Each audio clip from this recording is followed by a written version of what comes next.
Noong unang bahagi ng 2000s, isang bagong mukha ang biglang sumabog sa mundo ng musika.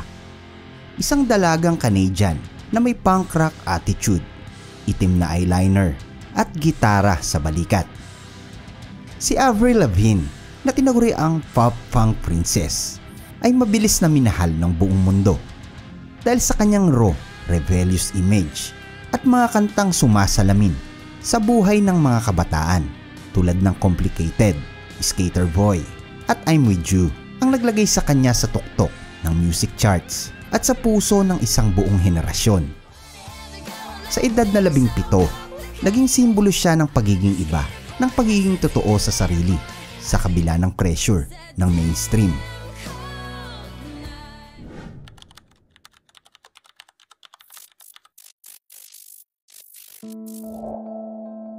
Ngunit habang lumilipas ang mga taon, kapansin-pansin para sa ilan, ang tila biglang pagbabago sa kanyang itsura, musika at personalidad. Mula sa matapang at medyo brusko ay naging mas polished, pop-oriented at mas girly o yung kikay ang kanyang naging datingan. Mula nga rito ay lumabas ang mga usapin na patay na raw ang tunay na Avril Lavigne. At ang nakikita natin ngayon ay isang clone o isang impersonator na nagngangalang Melissa Vandella.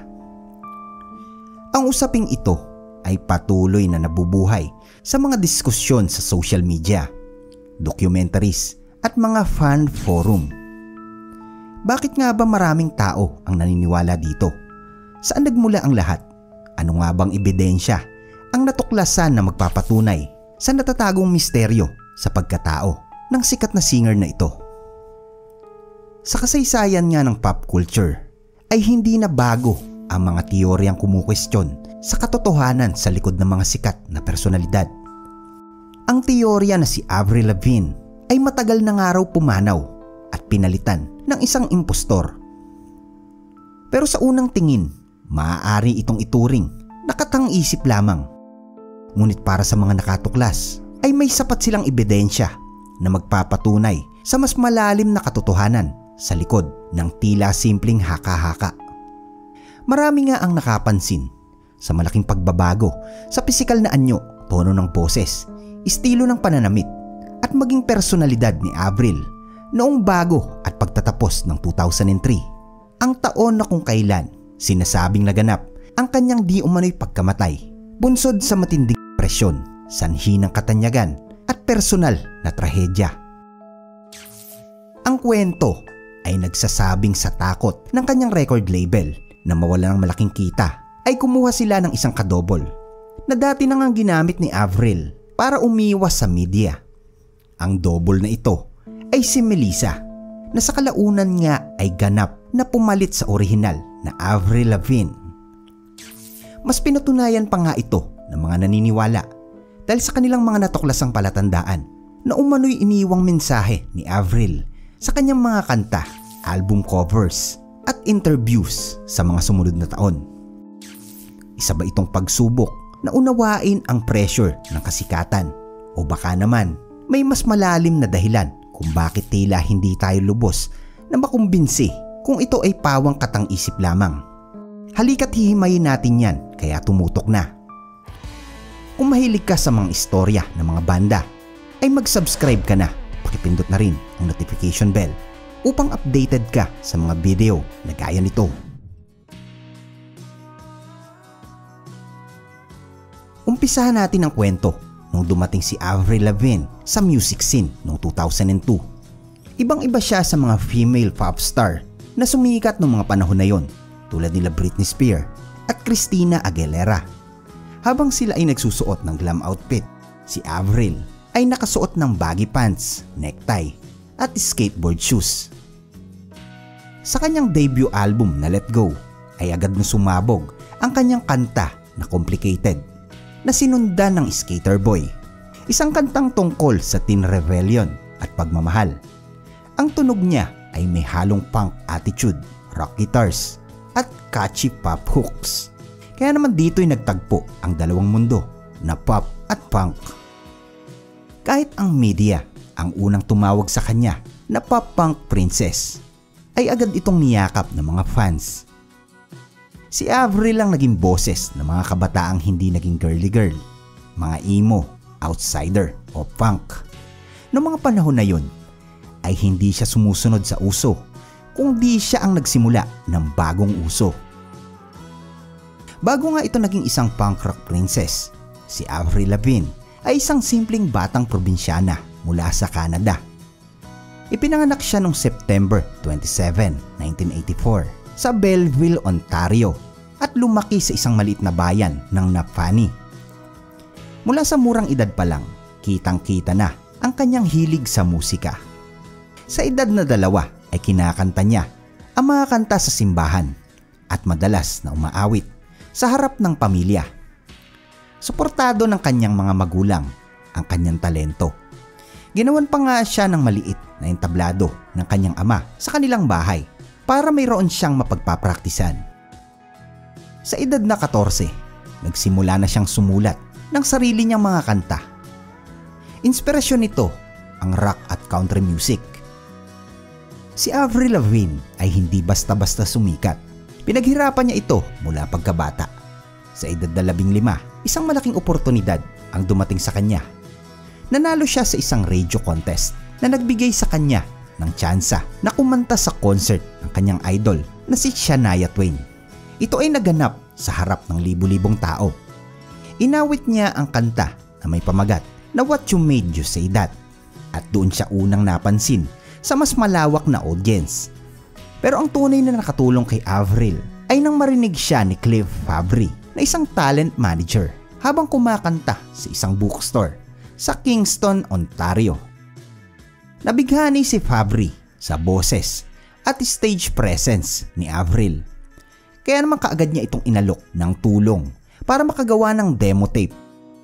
Sa tulong ng demo na iyon ay napadpad si Avril sa New York na kung saan ay nakilala niya ang mga top producer.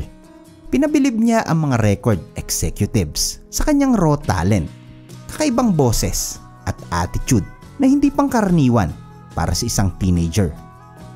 Pagkatapos ng ilang performance at demo recordings, ay pumirma siya ng kontrata sa Arista Records noong 2001. Doon na nagsimula ang pagbuo ng kanyang debut album na pinamagatang Let Go. Sa paglabas ng kanyang unang album, ay mabilis itong sumikat sa buong mundo. Siya ay nakatanggap ng mga major awards tulad ng Artist of the Year, Album of the Year, Pop Album of the Year. Marami pang awards at recognition ang natanggap ni Avril Lavigne sa kanyang buong karera.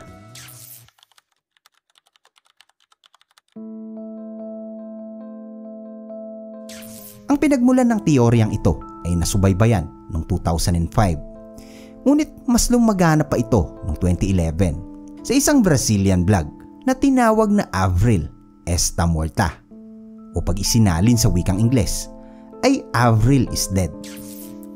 Sa blog na ito ay inilatag ng blogger ang ideya na si Avril Lavigne ay namatay noong 2003 at pinalitan ng isang kadobol na nagngangalang Melissa Vandella, isang performer o aktres na umano'y sinanay upang gayahin si Avril at ituloy ang kanyang karera.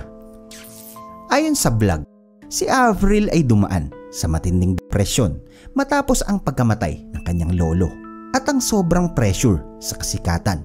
Sinasabi rin sa teorya na ito ang nag-udyok sa kanya upang wakasan ang kanyang buhay noong 2003. Bago raw mamatay itong si Avril, ay gumamit siya ng kadobol para umiwas sa media at mga paparazzi. Isa nga rito umano si Melissa na sa kalaunay ginamit ng record label bilang permanenteng kapalit upang hindi bumagsak ang karera ni Avril at kita nila sa industriya. Ito naman yung mga palatandaan. Pinunto ng blog ang ilang ebidensya na tila nagpapahiwatig ng kanilang pagpapalit. Mga pagbabago sa anyo ni Avril Lavigne: hugis ng ilong, taas ng kilay, hugis ng mukha, pagkakaiba sa kanyang boses, at estilo sa musika. Mga mensaheng nakatago sa lyrics ng mga kanta tulad ng Slip Away, mga misteryosong simbolo o salitang Melissa na di umano'y makikita sa katawan o album art ni Avril. Isa nga sa mga pinakaunang napansin ng mga taga-suporta ay ang unti-unti ngunit kapansing-pansing pagbabago ng itsura ni Avril pagkatapos ng 2003. Inuugnay nila ito hindi lamang sa natural na pagtanda, kundi sa tila pagkakaiba ng hugis ng muka, taas nga ng ilong, at istruktura ng kanyang panga. May ilang side-by-side comparisons sa internet na nagpapakita ng before and after photos na ayon sa kanila ay patunay ng pagpapalit ng katauhan. Mula sa kanyang debut album na Let Go noong 2002 hanggang sa sumunod na album tulad ng The Best Damn Thing noong 2007, napansin umano ang pagbabago sa boses ni Avril. Mula sa husky ay naging mataas o mas kikay nga ang kanya naging estilo sa musika at tila malayo sa kanyang orihinal na punk rock image. Para sa mga naniniwala, ang ganitong pagbabago ay hindi simpleng artistic evolution, kundi senyales na ibang tao na nga ang nasa likod ng kanyang pangalan. Pagbabago sa personalidad at pampublikong imahe. Kilala si Avril nung una bilang anti-pop, isang skater girl na tumangging umangkop sa tipikal na pamantayan sa industriya. Ngunit sa mga sumunod na taon, nakita umano ang mas girly na pananamit, mas masayahing disposisyon at kakulangan sa dating matigas na paninindigan. Kaya naman lalo pang umigting ang mga nagsasabing hindi raw yun ang parehong Avril na unang minahal ng maraming tagahanga. Ang presensya ni Melissa, isa sa mga sentrong punto ng teorya ay ang pagkakaroon umano ni Avril ng stand-in o kadobol. Ayon sa kwento, si Melissa ay isang actress o performer na sinanay upang gayahin si Avril. Una, bilang cover sa mga public appearance hanggang sa kalaunay tuluyan ng pumalit. May mga teoryang nagsasabing ipinapahiwatig ni Melissa ang kanyang tunay na pagkatao sa pamamagitan ng mga nakasulat sa kamay, tattoo o simbolismo sa mga music video. Mga clue sa mga lyrics at album art. Pinaniniwalaan ng ilan na may mga hidden messages sa mga kanta ni Avril matapos ang 2003. Halimbawa, sa kantang Slip Away. Binanggit nga niya ang mga kataga na the day you slip away was the day I found it won't be the same. Para sa mga naniniwala, ito ay paalam para sa tunay na Avril. Maging ang mga album cover ay pinaniniwala ang puno ng simbolismo o mga pattern, kulay at ekspresyon ng muka na may mas malalim na ibig sabihin. Ito naman yung mga pangontra sa teorya na ito, mga rason kung bakit maaring hindi ito totoo. Natural na may pagbabago sa itsura at pananaw. Ang mga pagbabagong pisikal na ginagamit bilang patunay ng teorya ay maaaring mas maipaliwanag sa natural na proseso ng pagtanda, pagbabago sa estilo ng makeup, lighting at anggulo ng kamera. Bukod dito, marami ring artista ang dumaan sa mga body transformation dahil sa lifestyle, stress o medical procedure. Pangalawa, ebolusyon ng artistikong estilo. Hindi na bago sa mga musikero ang pagpapalit ng genre o musical style habang tumatagal ang kanilang karera. Marami sa kanila ang nag-eksperimento upang makasabay sa kasalukuyang trend upang maipahayag ang personal na pag-unlad. Ang sinasabing pagbabago sa estilo ni Avril ay maaaring simpleng bahagi ng kanyang artistikong growth o marketing strategy. Pero sa kabila ng dami ng haka-haka, wala ni isang matibay na ebidensya ang sumusuporta sa pagkamatay ni Avril o sa pag-iral ni Melissa Vandella. Walang opisyal na dokumento, legal records o credible source na magpapatunay sa alinman sa mga aligasyon para sa ating sikat na singer. Karamihan sa mga clues ay galing sa interpretasyon lamang ng mga tagahanga, pero isang sagot naman ang nanggaling mismo kay Avril. Sa paglipas ng mga taon ay hindi maiwasang makarating kay Avril Lavigne ang usap-usapang siya raw ay patay na at pinalitan ng isang impersonator. Bagamat maraming artista ang pinipiling huwag patulan ang ganitong uri ng haka-haka, si Avril ay ilang beses na ring direktang tinanong tungkol dito. Noong 2018, sa isang panayam sa K2S 1065, isang Australian radio show, ay diretsahan siyang tinanong tungkol sa teorya. Tumawa lang si Avril at sinabi na grabe, ang bobo lang, ang weird talaga. Like sino bang makakaisip ng ganun? Ipinaliwanag niyang nakakatawa para sa kanya ang buong ideya at tila hindi niya ito tinuturing na isang seryosong banta o issue. Tinawanan niya rin ang mga sinasabing clues na umano'y nakatago sa kanyang mga kanta at album art na ayon sa kanya ay walang basehan at pawang guni-guni lamang. Sa ibang panayam ay sinabi rin niya na nakakagulat man ang pag-usbong ng ganitong kwento ay may kaunting flattering aspect din ito dahil pinapakita raw nito na mahalaga siya sa mga tao. Sapat para gumawa sila ng ganitong elaborate theory tungkol sa kanya. Bagamat malinaw ang kanyang pagtanggi, pero hindi nito tuluyang napigil ang pagkalat ng teorya. Para sa ilan ay lalo lamang nitong pinagtibay ang kanilang paniniwala. Isang karaniwang pattern sa conspiracy thinking na kung saan ang anumang denial ay itinuturing na bahagi ng cover-up.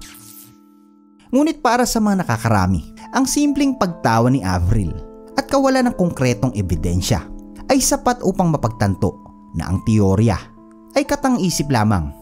Paulit-ulit na itinanggi ni Avril ang teoryang ito sa isang panayam sa podcast na Call Her Daddy.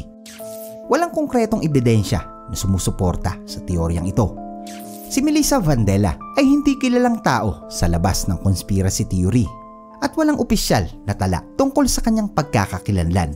Ang teorya ay nananatiling isang urban legend na bahagi ng pop culture. Sa likod ng mga kanta, ngiti at spotlight, may mga tanong na hindi basta-basta nasasagot. Kung si Avril Lavigne ay isang clone, sino ang tunay?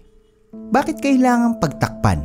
Di nga kaya ibang tao na ang kumakanta ngayon nang he was a boy, she was a girl. Tandaan, sa mundong ito, mas marami pa tayong hindi alam kaysa sa akala nating totoo. Ikaw, hanggang saan ang tapang mong alamin ang katotohanan? Ano bang paniniwala mo? Clone? Impostor o simpleng pagbabago ng panahon? Mag-iwan ng komento sa ibaba. Huwag kalimutang i-like at i-subscribe kung gusto mo pa ng mga ganitong klaseng kwento. Hanggang dito na lamang po mga tropa.